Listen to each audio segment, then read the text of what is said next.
ছোট ভাইয়ের স্ত্রীকে দেখার সাথে সাথেই আমার ভিতরে উথাল পাথাল করতে আরম্ভ করলো। এ যেন কোনো মানুষ নয়, এ যেন সাক্ষাৎ হোরপরি দাঁড়িয়ে আছে আমার সামনে। একটা নারী এতটা সুন্দর হয় কি করে? নীল চোখ আর ঘন কালো কোঁকড়া চুল, তার হলুদ বর্ণ গায়ের সাথে এমন ভাবে ফুটে উঠছিল যেন কোনো শিল্পী তার এই অবয়ব নিজে তুলি দিয়ে এঁকেছে। আমি আশ্চর্যজনিত হয়ে হাঁ করে তাকিয়ে রইলাম তার দিকে। সেও নীলাভ চোখে আমার দিকে তাকালো কয়েকবার। একটা মানুষের চোখের চাহনিতে এতটা আকর্ষণ আমি আমার এই জীবনে অনুভব করিনি কখনো। মেয়েটার প্রতি এই আশ্চর্যবোধ আর এই আকর্ষণের পিছনে তার অপরূপ সৌন্দর্য ছাড়া আরও বড় একটা কারণ ছিল, আর সেটা হলো আমার ভাই রিয়াদ, যে ছিল একজন মানসিক প্রতিবন্ধী। মানুষের জৈবিক চাহিদা বোঝা তো পরের কথা, নিজের ভালো মন্দ বোঝার ক্ষমতাটুকুও ছিল না তার। এক কথায় সে ছিল পাগল। একজন সম্পূর্ণ মানসিক প্রতিবন্ধী স্ত্রী এমন রূপবতী একটা মেয়ে কেন হতে যাবে, সেই প্রশ্ন আমার মাথায় ঘোরপাক খেতে লাগলো। আমি এমন আশ্চর্যজনিত হয়ে তাকিয়ে থেকেই তাকে জিজ্ঞেস করলাম, তোমার নাম? সে আমার চোখের দিকে কিছুক্ষণ তাকিয়ে থাকলো, তারপর বলল, সুহাসিনী। ওর নামটা আমার কানে বাজতে লাগলো, আর ওর দৃষ্টি যেন আমার কাছে কিছু চাইতে লাগলো। ভিতরে যাও, গিয়ে রিয়াদকে দেখো কি করছে। ঠিক এমন সময় হঠাৎ পাশ থেকে আমার মা সুহাসিনীকে বেশ কড়া গলায় বললেন কথাটা। সুহাসিনীও বাধ্য মেয়ের মতোই ভিতরে চলে গেল, আর আমি তার দিকে অপলক তাকিয়ে রইলাম। তার পিঠের ওপর পড়ে থাকা চুলগুলো দুলতে থাকলো তার এক একটা পদক্ষেপে। সুহাসিনীর প্রতি আমার জন্ম নেওয়া আকর্ষণটা মুহূর্তের মধ্যেই একটা শক্ত চাহিদাতে পরিণত হলো। না চাইলেও মেয়েটিকে নিজের করে পাওয়ার একটা চিন্তা আমার মাথায় জেঁকে বসলো। তুমি এখানে কেন এসেছো ফারহাদ? সুহাসিনী ভেতরে যাওয়ার পরপরই মা আমাকে কঠিন গলায় প্রশ্নটা করলেন। আমি এখানে কেন এসেছি, এই প্রশ্নটা জানতে চাওয়া আমার মায়ের জন্য খুবই যৌক্তিক। নিজের ভাই আর মাকে ছেড়ে প্রায় ১৯ বছর আগেই আমি চলে গিয়েছি জার্মানিতে। নিজের স্ত্রী আর ২ সন্তান নিয়ে আমি ওখানেই থাকি। মাঝে মধ্যে শ্বশুর বাড়িতে দেখা করতে দেশে আসলেও এই ১৯ বছরে ওদের সাথে কখনো দেখা করতে আসিনি আমি। এমনকি নিজের বিয়েতেও ওদেরকে আসতে পর্যন্ত দিইনি। রিয়াদ প্রতিবন্ধী হওয়ার কারণে ছোটবেলা থেকেই খুব বিরক্ত ছিলাম। ওকে আমি কখনোই সহ্য করতে পারতাম না।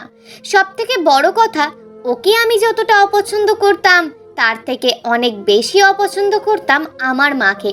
ছোটবেলা থেকে তার অস্বাভাবিক কার্যক্রমগুলো আমাকে যন্ত্রণা দিত। আমার বাবার মৃত্যুর জন্য আমি মনে মনে আমার মাকেই দায়ী করি। শুধু তাই না, আমি মনে করি আমার ছোট ভাই রিয়াদ প্রতিবন্ধী হওয়ার পিছনে তার এই অস্বাভাবিক কার্যক্রমগুলি জড়িত। একেবারে ছোট থাকতে না বুঝলেও সামান্য বড় হওয়ার পর তার এই উদ্ভট কার্যক্রমগুলি আমার কাছে একেবারে শ্বাসরুদ্ধকর হতে লাগলো। দেশের দূর দূরান্ত থেকে বিভিন্ন মানুষ তার কাছে আসতেন তাদের বিভিন্ন সমস্যা সমাধানের জন্য, আর সে তাদের সমস্যার সমাধান করতেন উদ্ভট সব উপায়। এদের মধ্যে আবার অনেকে মানসিক রোগীও নিয়ে আসতেন বদাসর ছাড়াবার জন্য। তাদের দেখে আমার খুব রাগ হতো, মনে প্রশ্ন জাগতো, তারা কি দেখে না যে আমার মায়ের নিজের ছেলেটাই প্রতিবন্ধী? তার যদি ক্ষমতা থাকতো সে তো নিজের ছেলেকেই সুস্থ করতো। কিন্তু না, আমার মতন করে তারা চিন্তাও করতেন না কখনো। আমি বুঝতে পারতাম আমার মাকে তারা যতটুকু সম্মান করতেন তার থেকে অনেক বেশি ভয় পেতেন। সপ্তাহে প্রত্যেক রবিবার রাতে তার কাছে কিছু মানুষ আসতেন। মানুষগুলোর পোশাক আশাক ছিল একেবারেই ব্যতিক্রম। আমাদের বাড়ির নিচতলায় ঘরটাতে দরজা লাগিয়ে আগরবাতি জ্বালিয়ে দিয়ে তারা কি করতেন সেটা আজ অবধি আমি জানি না। সেই রাতগুলিতে আগরবাতির গন্ধ আর ভয়ঙ্কর কিছু শব্দে আমি কুঁকড়ে থাকতাম আর প্রার্থনা করতাম, সৃষ্টিকর্তা, আমাকে তুমি এই নরক থেকে রক্ষা করো। আমার স্পষ্ট মনে আছে সেদিনের কথা। সন্ধ্যা হবার ঠিক কিছুক্ষণ আগে খেলতে খেলতে নিচতলায় এই ঘরটা খোলা পেয়ে আমি একা একাই চলে গিয়েছিলাম সেই ঘরে। ঘরের কোণার দেওয়ালের উঁচু উঁচু মূর্তির ন্যায় কিছু কালো কাপড় দিয়ে আবৃত করা ছিল। আমি মনের অজান্তেই সেগুলোর কাছে গিয়ে হাত উঁচু করে একটা কাপড় টান দিলাম। কাপড়টা সরে গিয়ে মূর্তিটা দৃশ্যমান হওয়ার সাথে সাথে প্রচণ্ড ভয়ে অজ্ঞান হয়ে গেলাম আমি। যতদূর মনে পড়ে আমি বিভৎস কালো একটা মূর্তি দেখেছিলাম, রূপক কোনো পিশাচ অথবা প্রেতের আদলে বানানো একটা মূর্তি। মূর্তিটার চোখ একটা লাল কাপড় দিয়ে বাঁধা ছিল, এই জিনিসটা আমার পরিষ্কার মনে আছে। মূর্তিটাকে আজও মনে করলে ভিতরে ভিতরে সামান্য আতঙ্ক অনুভব করি। সেদিন জ্ঞান আসার পর দীর্ঘদিন জ্বরে পড়েছিলাম বিছানায়। এই জ্বরে হয়তো আমি মরেই যেতাম। সেই সময় আমাকে এই নরক আর মৃত্যু থেকে উদ্ধার করেছিলেন আমার স্কুলের হেডমাস্টার ও আমার বর্তমান শ্বশুর। আমি তার হাত ধরে চলে এসেছিলাম। সেদিনের পর থেকে এই নরকে আর একটি বারের জন্য পা রাখিনি। প্রচণ্ড মেধাবী ছাত্র হওয়ার কারণে আমাকে আর পিছনে ফিরে তাকাতে হয়নি। কয়েক বছরের মধ্যেই স্কলারশিপ নিয়ে স্ত্রী মারিয়াকে সঙ্গে করে পাড়ি দিয়েছি দেশের বাইরে জার্মানিতে। শ্বশুরকেও নিয়ে এসেছিলাম।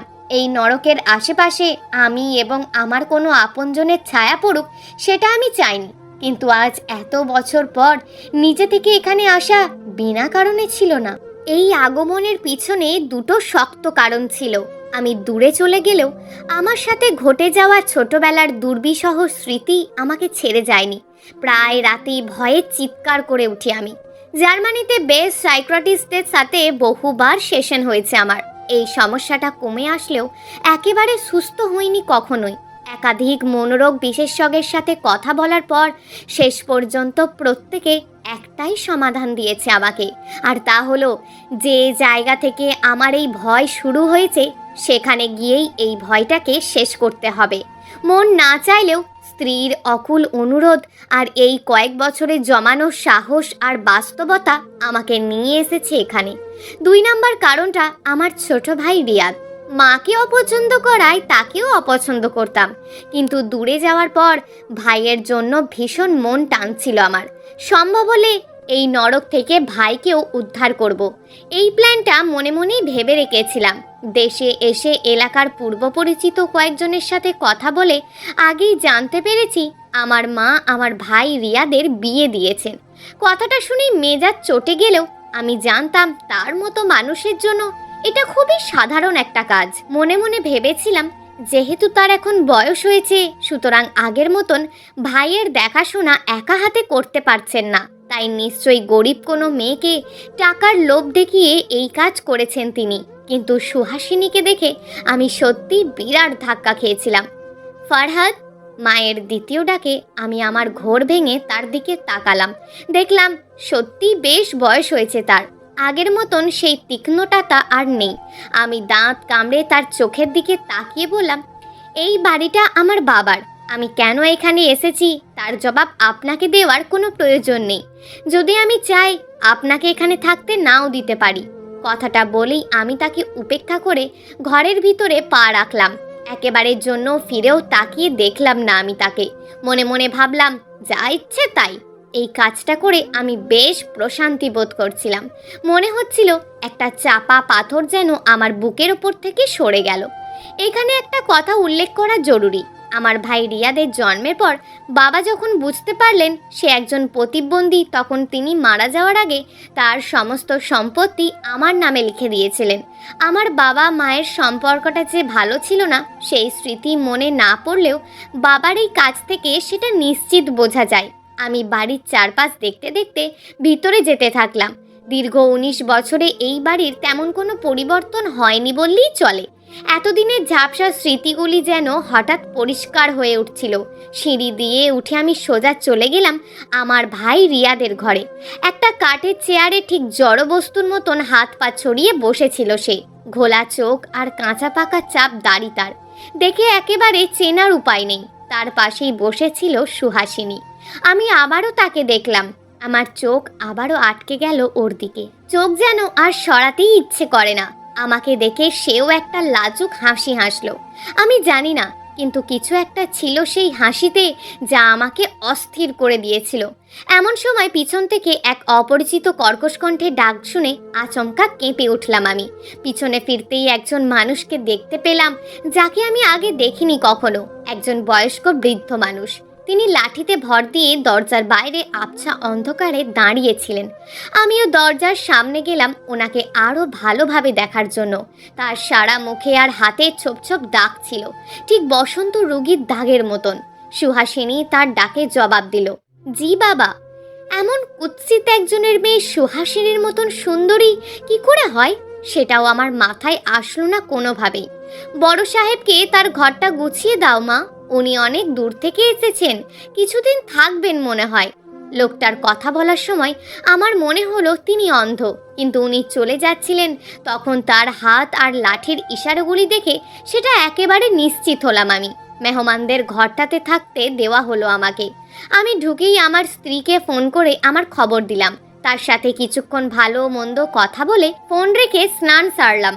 আমার স্ত্রী মারিয়াও বেশ সুন্দরী, কিন্তু সুহাসিনীর কাছে তা কিছুই না। ওকে দেখে আমার এখানে আসার উদ্দেশ্যটা আমি একেবারেই ভুলে গিয়েছিলাম। আমাদের বাড়ির আশেপাশে সেদিন বিকেলেই বের হয়েছিলাম, লোকজন নেই বললেই চলে। আশেপাশের এলাকাগুলি শহর হয়ে গেলেও এই এলাকাটা এখনো আগের মতনই আছে। অপরিচিত দুজন লোকের সাথে দেখা হয়েছিল, তাদের আমার পরিচয় দিতেই বুঝতে পারলাম আমার উপস্থিতি আমার মায়ের মতন তারাও পছন্দ করছেন না। না করলে নাই, কাল থানায় যাব। আমার মা আর এই এলাকার সবার ভণ্ডামি আমি এবার শেষ করব। বিছানায় শুয়ে শুয়ে আবারও ঘড়ি দেখলাম, রাত 2:25। আমি প্রায় 2 ঘন্টারও বেশি সময় ধরে ঘড়ি দেখেই চলেছি। মনটা সুহাসিনীকে দেখতে চাইছে। বাড়ির সবাই ঘুমিয়ে গেলে একটা সুযোগ আছে ওর কাছে যাওয়ার। সুহাসিনীর দৃষ্টি আমাকে